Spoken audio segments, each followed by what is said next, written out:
ബോംബുണ്ടാക്കിയത് CPM. Bomb പൊട്ടിത്തെറിച്ച് മരിച്ചത് CPM-കാരൻ, പരിക്കേറ്റത് CPM-കാരൻ, ആശുപത്രിയിൽ കൊണ്ടുപോയത് CPM-കാര്, മരിച്ചവരുടെ ശവസംസ്കാരത്തിന് പോയത് CPM നേതാക്കൾ. പിന്നെ ഇതിന്ന് എങ്ങനെയാണ് ഒഴിഞ്ഞു മാറാൻ പറ്റുന്നത്? തെരഞ്ഞെടുപ്പായതുകൊണ്ട് പറയാണ് ഞങ്ങൾക്കൊരു ബന്ധമില്ല. 2015 ഇപ്പൊ നടന്ന സംഭവത്തിന്റെ ഒരു 5 കിലോമീറ്റർ അപ്പുറത്ത് ചെറ്റക്കണ്ടി എന്ന് പറയുന്ന സ്ഥലത്ത്, ഈസ്റ്റ് ചെറ്റക്കണ്ടിയിൽ കൊയിലൂരിൽ ഇതുപോലെ ബോംബ് പൊട്ടിത്തെറിച്ച് 2 പേരും മരിച്ചു. അന്ന് പാർട്ടി സെക്രട്ടറി കോടിയേരി ബാലകൃഷ്ണനാണ്. അന്ന് അദ്ദേഹം പറഞ്ഞില്ല, ഇത് പാർട്ടിയായിട്ട് ഒരു ബന്ധമില്ലാന്ന് പറഞ്ഞു, ഒരു ബന്ധം ഇവർക്കില്ലാന്ന് പറഞ്ഞു. എന്നിട്ട് 3 കൊല്ലം കഴിഞ്ഞപ്പോൾ തൃശൂരിൽ CPM-ന്റെ സംസ്ഥാന സമ്മേളനം നടത്തിയപ്പോൾ 577 രക്തസാക്ഷികളുടെ പടം വെച്ചിട്ടുണ്ടായിരുന്നു. അതിൽ ഈ 2015 ബോംബുണ്ടാക്കുന്നതിന്റെ ഇടയിൽ ബോംബ് പൊട്ടിത്തെറിച്ച് മരിച്ച ഈ 2 പേരുടെ കൂടി പടം ഉണ്ടായിരുന്നു. എന്നിട്ട് RSS-നെതിരായിട്ടുള്ള പ്രത്യാക്രമണത്തിൽ കൊല്ലപ്പെട്ടവർ എന്നാണ് എഴുതി വെച്ചിരുന്നത്. ഇപ്പൊ എന്തായാലും RSS-ഉമായിട്ട് പ്രത്യാക്രമണമൊന്നുമില്ല.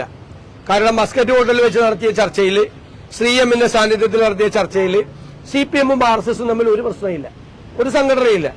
അപ്പൊ ഇത് UDF-കാരെ കൊല്ലാൻ വേണ്ടി ഉണ്ടാക്കിയ ബോംബാണോ എന്ന് മാത്രമേ ഇനി ഈ കാര്യത്തിൽ അറിയാനുള്ളൂ.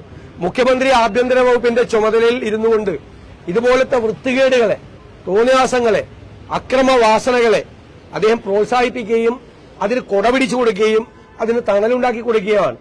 നാട്ടിലെ ക്രിമിനലുകളെ മുഴുവൻ പ്രോത്സാഹിപ്പിക്കുന്ന ഒരാളാണ് മുഖ്യമന്ത്രി. എന്നിട്ട് ഇപ്പൊ പറയാണ് ജയിക്കുമെന്ന് പറയാൻ. തെരഞ്ഞെടുപ്പിന് മുമ്പ് ജയിക്കുമെന്ന് മുഖ്യമന്ത്രിക്ക് പറയാം. ഒരു സീറ്റ് പോലും ജയിക്കില്ല, ഒരു സീറ്റ് പോലും. അതുകൊണ്ടാണ് ഏതെങ്കിലും ഒരു സീറ്റ് ജയിക്കാൻ പറ്റുമെന്ന് അറിയാൻ വേണ്ടിയിട്ടാണ് CPM-ഉം BJP-യും തമ്മിൽ ധാരണ ഇപ്പൊ ഉണ്ടാക്കിക്കൊണ്ടിരിക്കുന്നത്. മുഖ്യമന്ത്രി പറയുന്നത് ED-യെ കൊണ്ടുവന്നത് പ്രതിപക്ഷ നേതാവാണെന്നാണ്. എനിക്ക് എന്ത് പങ്കാണുള്ളത് ED കൊണ്ടുവരാൻ? പണ്ട് സ്വർണ്ണക്കള്ളക്കടത്ത് കേസിൽ വല്ല ഗമവർജനാണല്ലോ. ഞാൻ പ്രധാനമന്ത്രിക്ക് കത്തയച്ചിട്ടാണ് കേന്ദ്ര ഏജൻസികൾ കേരളത്തിൽ അന്വേഷിക്കാൻ വരുന്നതെന്ന്. ഇപ്പൊ എന്താ പ്രതിപക്ഷ നേതാവ് എന്താ ചെയ്തത്? ഏതെങ്കിലും കേന്ദ്ര ഏജൻസി എന്റെ റിക്വസ്റ്റ് പ്രകാരം ഇവിടെ വന്നിട്ടുണ്ടോ? മുഖ്യമന്ത്രിയെ ഭരിക്കുന്നത് ഭയമാണ്, ഭയമാണ് മുഖ്യമന്ത്രിയെ ഭരിക്കുന്നത്. പേടിച്ചാണ് മുഖ്യമന്ത്രി കസേരയിൽ ഇരുന്നത്. ഈ കസേരയിൽ ഇതുപോലെ ഇരുന്ന ഒരാൾ ഉണ്ടായിട്ടില്ല. ഇതിനു മുമ്പുള്ള ഒരു മുഖ്യമന്ത്രി ഇതുപോലെ ഭയന്ന് ആ കസേരയിൽ ഇരുന്നിട്ടില്ല.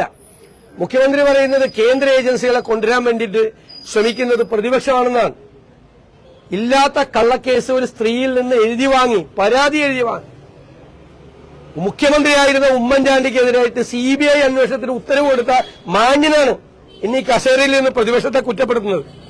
അപ്പൊ പ്രതിപക്ഷം അന്ന് CBI കേന്ദ്ര ഏജൻസി ആയിരുന്നില്ലേ? ഇല്ലാത്ത കള്ളക്കേസ് ഉമ്മൻചാണ്ടിയെ അപമാനിക്കുന്നതിന് വേണ്ടി ഒരു സ്ത്രീയിൽ നിന്ന് പരാതി എഴുതി വാങ്ങി CBI അന്വേഷണത്തിന് വിട്ട് CBI അന്വേഷിപ്പിച്ചു ഈ പിണറായി വിജയൻ. എന്നിട്ട് ഇപ്പൊ പറയും, അയ്യോ പ്രതിപക്ഷം എനിക്കെതിരായിട്ട് കേന്ദ്ര ഏജൻസിയെ പ്രോത്സാഹിപ്പിക്കുന്നു എന്ന് പറയാണ്, വിലപിക്കുകയാണ്. ആ കസേരയിൽ ഇരുന്നുകൊണ്ട് കിഫ്ബിക്കെതിരായി ഞങ്ങൾ നിലപാടെടുത്തു, കിഫ്ബിക്കെതിരായി ഞങ്ങൾ നിലപാടെടുത്തു. സത്യമാണെന്ന് ഇപ്പൊ തെളിഞ്ഞില്ലേ?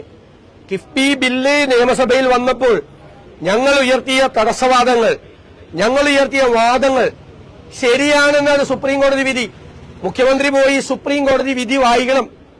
സുപ്രീം കോടതി വിധിയിൽ 2-3 പാരഗ്രാഫ് ഉണ്ട്. കേരളത്തിലെ പ്രതിപക്ഷം നേരത്തെ കിഫ്ബി ബില്ല് വന്ന കാലം മുതൽ ഞങ്ങൾ ഉയർത്തിയിരിക്കുന്ന വാദമുഖങ്ങൾ മുഴുവൻ ശരിയാണെന്നാണ് സുപ്രീം കോടതി വിധിയിൽ അടിവരയിട്ടിരിക്കുന്നത്. ഇവരിവിടെ ഈ രാജ്യം മുഴുവൻ നടന്ന് പ്രസംഗിച്ചല്ലോ, 57,600 കോടി രൂപ കേന്ദ്രം തരാനുണ്ട്. ഞങ്ങൾ പറഞ്ഞല്ലോ കള്ളക്കണക്കാണ്.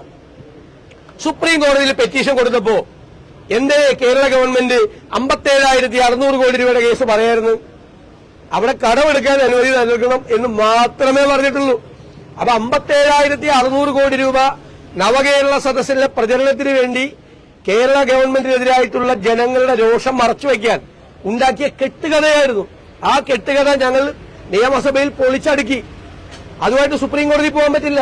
സുപ്രീം കോടതിയിൽ അത് പറഞ്ഞില്ല. കേരളം മുഴുവൻ മുഖ്യമന്ത്രി പ്രസംഗിച്ച, ധനകാര്യമന്ത്രി പ്രസംഗിച്ച 57,600 കോടി കേന്ദ്രത്തിൽ നിന്ന് കിട്ടാനുള്ളത് സുപ്രീം കോടതിയിലെ റിറ്റ് പെറ്റീഷനിൽ പറഞ്ഞില്ല. കാപഢ്യമാണ് ഈ ഗവൺമെന്റിന്റെ മുഖമുദ്ര.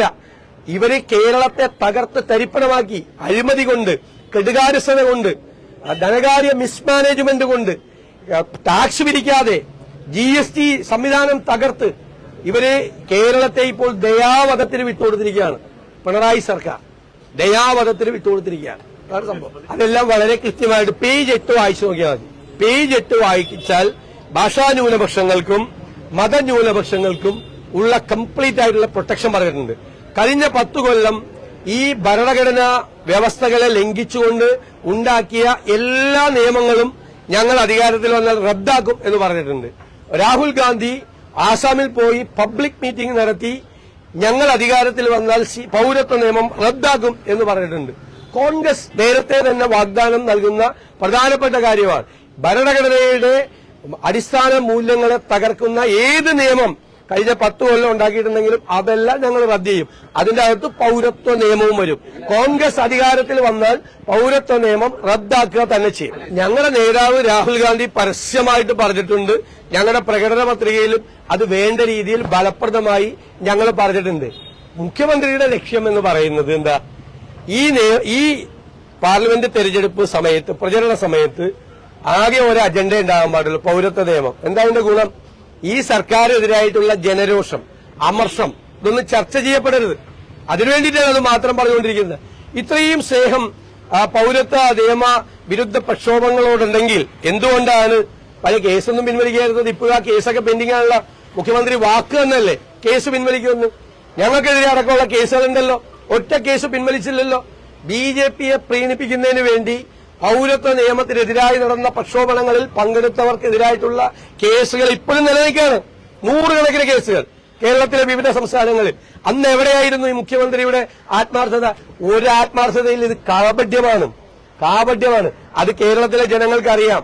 ഞങ്ങൾ കേന്ദ്ര സർക്കാരിനെതിരായും കേരള സർക്കാരിനെതിരായും ഉള്ള ജനരോഷം, അതിന്റെ അമർഷം, LDF സ്ഥാനാർത്ഥികൾ ആളുകളെ കാണാൻ പോകുമ്പോൾ ആളുകൾ ചോദിക്കുന്നുണ്ട് എല്ലായിടത്തും നിന്ന്. അല്ലല്ല, അതൊരു തെറ്റായ സമീപനമാണ്. കേരള സ്റ്റോറി എന്ന് പറയുന്നത് അതൊരു ശരിയായ കഥയല്ല. അത് കേരളത്തെ അപമാനിക്കുന്നതിന് വേണ്ടി ഉണ്ടാക്കിയ ഒരു സ്റ്റോറിയാണ്. കേരളത്തിൽ നിങ്ങൾ കേരളത്തിൽ അങ്ങനെയുണ്ടോ? അതിനൊരു സംഭവമുണ്ടോ? കേരള സ്റ്റോറിയിൽ കാണുന്ന സംഭവം കേരളത്തിലുണ്ടോ?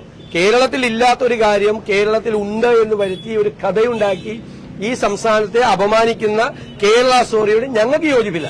ഞങ്ങൾക്ക് യോജിപ്പില്ല. ഞങ്ങള് ദൂരദർശനിൽ പോലും പബ്ലിഷ് ചെയ്തെന്ന് എഴുതി കൊടുത്ത ആളല്ലേ. അതൊക്കെ UDFന്റെ തീരുമാനമാണ്. UDFന്റെ 20 സ്ഥാനാർത്ഥികൾക്കും ബാധ്യതയാണ്. പ്രേമേന്ദ്രൻ എന്ത് വേറെ വല്ലവരും അല്ലേ ഇതിനകത്ത് പെടുന്ന ആളല്ലേ? ആ 20 സ്ഥാനാർത്ഥികളാണ്. വേറെ പ്രത്യേക പ്രിവിലേജ് ഒന്നും പ്രേമേന്ദ്രനില്ല. പ്രേമേന്ദ്രൻ അടക്കമുള്ള മുഴുവൻ സ്ഥാനാർത്ഥികൾക്കും ബാധകമായിട്ടുള്ള കാര്യം. അതൊക്കെ സ്ഥാനാർത്ഥികൾക്ക് എല്ലാവരുടെ വോട്ട് കിട്ടണമെന്ന് പറയും. എല്ലാവരും വോട്ട് ചെയ്യും. ഞങ്ങൾ പറയുന്നതല്ല, ഇൻഡിവിജ്വൽ ആയിട്ടല്ലേ വോട്ട്. അത് അവർ ഇഷ്ടമുള്ളത് ചെയ്യട്ടെ. ഞങ്ങൾ ചെയ്തത് എന്താ? ഞങ്ങൾ ഭൂരിപക്ഷ വർഗീയതയെയും ന്യൂനപക്ഷ വർഗീയതയും ഒരുപോലെ എതിർക്കും. അത് ക്ലിയറാണ്. That chapter is close. അല്ല, ഞങ്ങൾ ഒരു ചർച്ച നടത്താതെ ഞങ്ങൾക്ക് പരസ്യമായിട്ട് പിന്തുണ പ്രഖ്യാപിച്ചിട്ട് അവര് പിന്നെ അതിനെക്കുറിച്ച് സംസാരിച്ചിട്ടുണ്ട്. അതിന്റെ ഒന്നും ഒരു തർക്കത്തിലും പോകണ്ട. നിങ്ങൾ ചെയ്യേണ്ടത് കേരള രാഷ്ട്രീയത്തിൽ ഇത്രയും ധീരമായ നിലപാടെടുത്ത UDFനെ നിങ്ങൾ അഭിനന്ദിക്കാം. അല്ല, CPMനെ പോലെ ആരെങ്കിലാണ് ഇത് ചെയ്തെങ്കിൽ നിങ്ങൾ എന്ത് ആഘോഷമായിരുന്നേനെ? CPMന്റെ പുരോഗമന മതേതര നിലപാട് എന്നൊക്കെ പറഞ്ഞ് ആഘോഷിക്കുമല്ല. നിങ്ങൾ ഇപ്പോഴും നമ്മളോട് ചോദ്യം ചോദിച്ചു നടക്കുകയാണ്. ഞങ്ങൾ വളരെ കൃത്യമായി പറഞ്ഞിട്ടുണ്ട്, അങ്ങനൊരു നിലപാട് കേരള രാഷ്ട്രീയത്തിൽ 1/2 നൂറ്റാണ്ട് കാലം ഒരു രാഷ്ട്രീയ പ്രസ്ഥാനവും എടുക്കാത്ത ധീരമായ നിലപാടാണ്. ഇനി അതിനെക്കുറിച്ച് ചർച്ച വേണ്ട. ഞാൻ അതിലേക്കൊന്നും പോകുന്നില്ല. ഞങ്ങളുടെ നിലപാട് വ്യക്തമാക്കി. ഞങ്ങൾക്ക് അത്തരം സംഘടനകളുടെ പിന്തുണ വേണ്ടെന്നാണ്. അടിസ്ഥാനരഹിതമാണ്, തെറ്റായിട്ടുള്ള കാര്യമാണ്. ഒരു സ്ഥലത്തും ഒരു കോൺഗ്രസ് പ്രവർത്തകരും ശശി തരൂരെ പോകില്ല. ശശി തരൂര് കേരളത്തിലെ കോൺഗ്രസിന്റെ അഭിമാനമാണ്, ഞങ്ങളുടെ അഭിമാനമാണ്. ആ തിരുവനന്തപുരത്തെ തലസ്ഥാന നഗരിയിൽ മത്സരിക്കുന്ന ഞങ്ങളുടെ ഏറ്റവും അഭിമാനമാണ് ശശി തരൂർ എന്ന് പറഞ്ഞ സ്ഥാനാർത്ഥി.